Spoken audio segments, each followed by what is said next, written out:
বাংলাদেশ মুর্দাবাদ, বন্দে মাতরম, বন্দে মাতরম, বন্দে।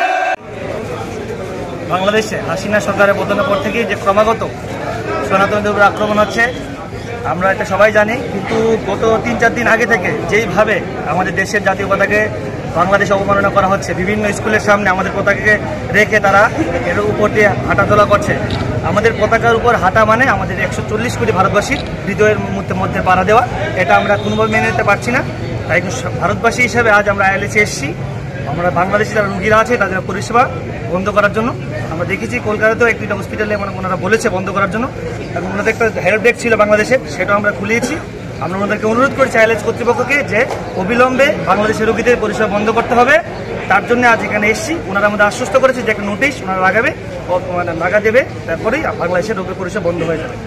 এর পাশাপাশি তো আগরতলা জিবি হাসপাতালও বাংলাদেশিদের পরিষেবা মিলছে, আমাদের কাছে খবর রয়েছে। আমরা আস্তে আস্তে সব জায়গায় যাব।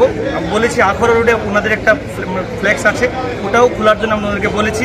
140 কোটি ভারতবাসীর জাতীয় পতাকাকে যারা অবমাননা করে, যতদিন পর্যন্ত বাংলাদেশিরা হিন্দুস্তানকে সম্মান করতে না শিখবে ততদিন পর্যন্ত এই পরিষেবা যেন বন্ধ থাকে সমগ্র ভারতবর্ষে, সমগ্র ত্রিপুরা রাজ্যে, এটাই আমরা চাই। আপনার পরিচয়? আমার নাম জয়দীপ চৌধুরী, আমি একজন ভারতবাসী, ত্রিপুরাবাসী। বাংলাদেশিদের পরিষেবা বন্ধ করে